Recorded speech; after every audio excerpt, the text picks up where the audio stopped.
Hey guys, so welcome to the first episode of Schoen Home.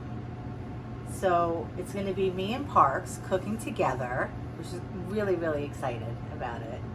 And we thought about like what we want to do and how we want to do this. So what we thought would be fun is to think back, past and present, our favorite dishes, whether they're from childhood or from a restaurant that we love, or from a travel experience, or from, college cafeteria, whatever it is, and just kind of how that evokes your memories and your senses and your feelings. And, that's what's so beautiful about food. You smell something, soup cooking, and it takes you back. So for today's recipe, we've chosen Chicken Marsala, and we both love this recipe so much. So I'm gonna get started with the breading process. You're putting in? Yeah, I'm putting in a teaspoon of paprika and a teaspoon of onion powder into my flour, and a pinch of salt, just for some extra flavor, because you know how I like to layer my flavors, right? And I'm just gonna mix that around, and I have a pan heating on medium heat. We'll mix that around, and I just want to dredge these chicken breasts in there that I pounded out a little bit. So I'll put some oil in here. So tell me, Parks, what does Chicken Marsala mean to you? Well, let me back up just a sec. Okay. Because this new show. Yes. And thinking about what do we want to do in this new show? Yes. This is, I assume, coming behind the cameras where the camera's not exploding all over the place. Because we just want to share what we love in life and why we love it, and what the things we have in common are, and life and food and experiences and music. It all crosses over. And for me, food, because it's taste and it's smell and it's sight and it's conversation and it's music that you hear in the restaurant or where you are, and it's the people that you love or hate. It involves all the senses. And that's why these meals that you've been making, it's exciting to me, and why I'm enjoying doing this with you. So I'll chip in and chime in and share stuff and contribute as I can. And the chicken dishes for me,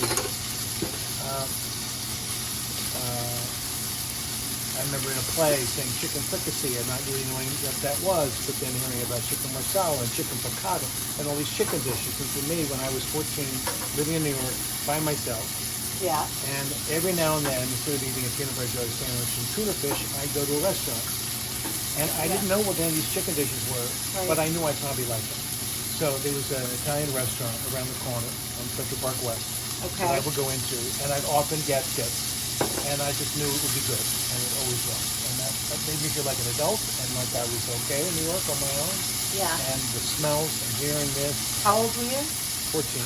14. And you were going to New York to audition? I was living in New York by myself and auditioning every day. I walked the city all over the place, so I didn't know anybody. But this was only in the summer you did that, right? Because otherwise you were in school. Right. In Rye. Yes. Okay. Yes. Cool. Well, it's funny because for me, like, I never liked mushrooms growing up. I was really freaked out by mushrooms. Yeah. And I've always been like a picky eater since I'm a little kid. And my mom used to take my brother and I to one of these amazing restaurants in Manhattan. I don't even know if it's still there. It's called El Vagabondo. And it was on the Upper East Side. And you kind of went through like this little alleyway to get in. It looked like a little hole in the wall and had like the red checkered tablecloth. But I mean, it was really good food.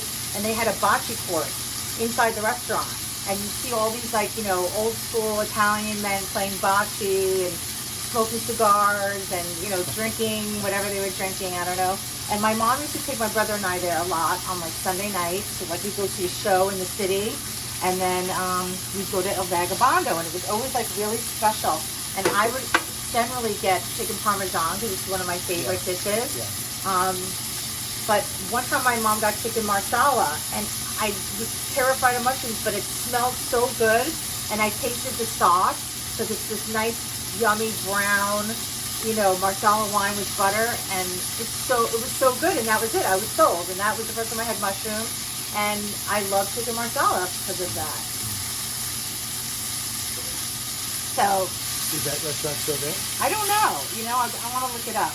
It's interesting. It was there for a really long time. I don't know if it's still around, but it was on the Upper East Side, and it was really old school. All the waiters were Italian, and it was very kind of like family stylish a little bit. Yeah.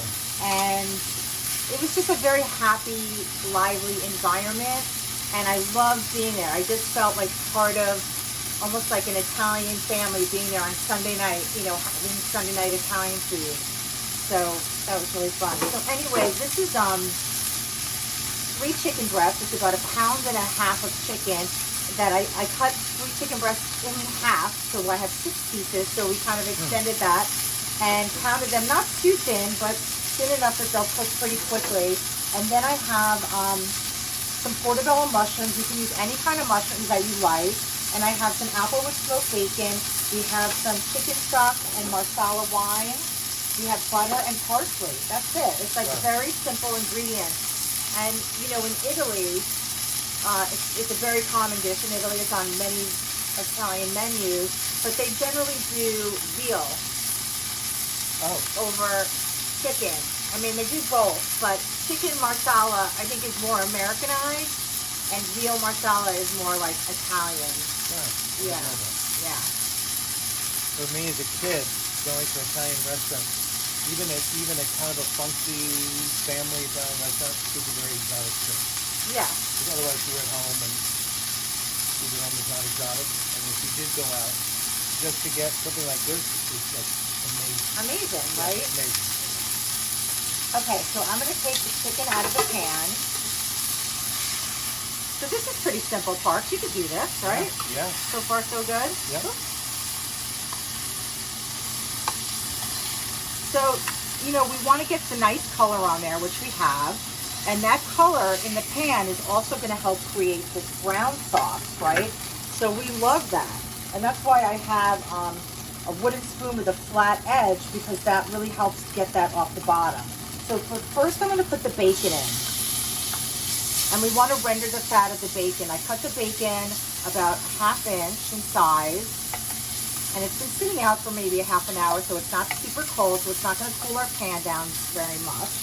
When you say render the fat, does that mean you're going to melt it down? Yeah, so rendering the fat is a way to, see there's meat there, and then there's fat there, right?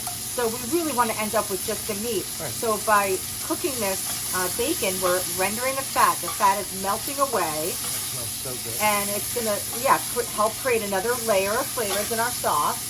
And, we don't want all those fatty pieces of bacon. We want it to be nice and crispy.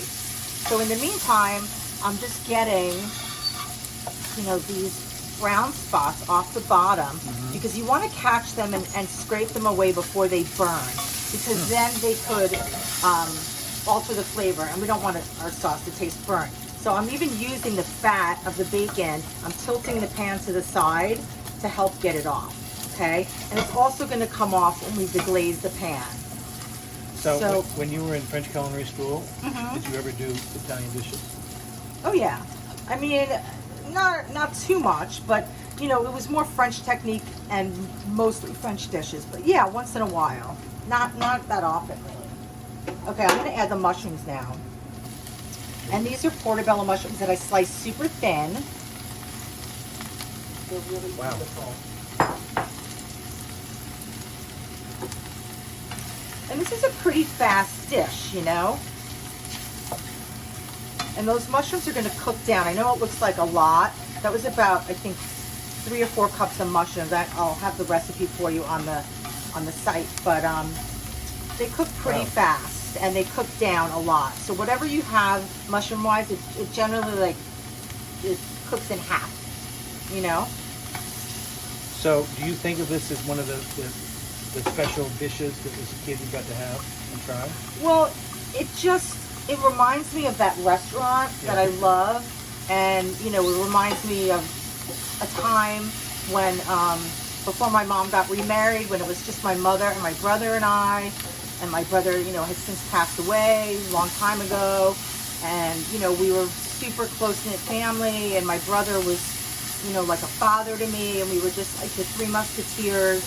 And it's just, you know, I can just visualize us sitting there, you know, and I don't know. So yeah, it just reminds me of that restaurant. It reminds me of my brother. I remember it because it was the first time I tried mushrooms, and I was terrified of mushrooms. So there's just, yeah, a lot, you know, with it. I mean, it's not that deep, but it kind of is. It's comfort food. Yeah, well, it's comfort food, and it just, yeah, it's good memories. Okay, so now the mushrooms are cooked down a bit. I'm going to add a little bit of black pepper to this. I'm not going to add any more salt because the bacon is salty. And you can see, if you look at the bacon, it's almost all rendered out, right? It looks just like crispy. Yep. Okay, so now to that, we're going to add 3/4 of a cup of Marsala wine. Yum. Okay, and you can smell that. Oh my God, it smells so good. It reminds me of Holy Communion when I would go to Really? chapel in boarding school. Yeah. Why? Well, because you get a little sip of wine. Oh, They and bring it was chalice kind of like a around. sweet wine, right? Yeah, it was Marsala. Yeah. I think. The exact wine. And they give you the cup, and they give you the tip, and they hold the bottom, kind of tip it up for you. Yeah. And I remember learning very quickly that if you got a good grip on the cup, you could get more than a little sip. Oh. So, you know, all these boarding school kids wrestling with the priest, the minister. That is so funny. Over how much wine they were going to get during Holy Communion. I always wondered about that, giving wine to kids in the church. Yeah, oh no, it was great. It was It was great. And it was this wine. As soon as I smelled it, I mean, it's not Wow. like I sit around and drink Marsala. I don't think I've had it since I was in school. Yeah. Funny. Yeah. Okay, so we put the chicken back in. The Did I tell you that story?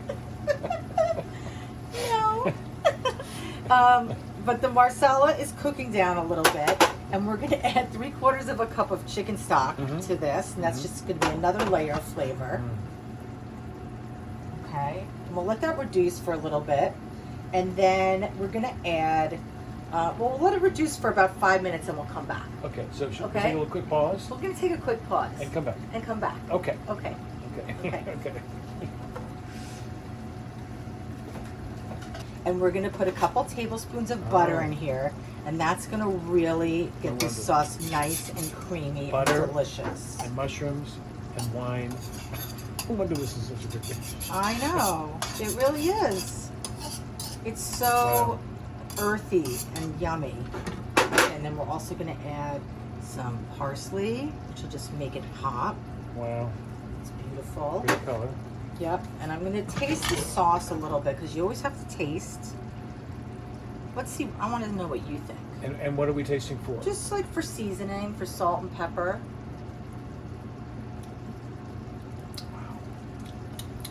I'm going to taste it too, and then let's see if we agree. I would say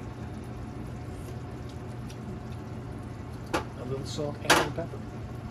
Both? I would say you're absolutely right. Okay. So you get the pepper. Okay. Let's use the other pepper milk because it's full. Okay.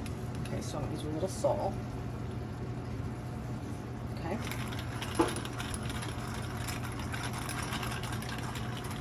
What do you think? There? Looks good to me. Okay, let's just... Wow. You know, just tasting that sauce Yeah. Did it bring it back? brought back the memories that we've been talking about of why this is sort of an early gourmet experience dish that's simple and, Yeah. and really good and kind of comforting and wow. It's really, I mean, oh, I could kind of eat this every day. And then what, my brother would get this dish sometimes, but he'd get it over a linguine Oh, and have like a, Nice. a double, Beautiful. you know? wow. Really, really beautiful. Okay, so that's the dish, guys. We're gonna plate it up and then we're gonna eat. Yeah. Are you hungry? Yeah, I'm ready. All right, let's eat. Okay. I'm so excited. Okay. Wow. makes me want to go to Italy I know. and sit in some cafe in a little square and order this with a glass of wine. Spend the afternoon there. Just to a trip to Italy. To Italy. Yep.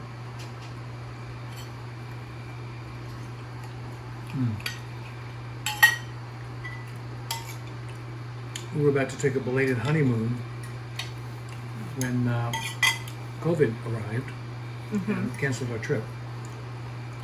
Because if you go, you had to stay in a hotel for 2 weeks without leaving your room. Yeah.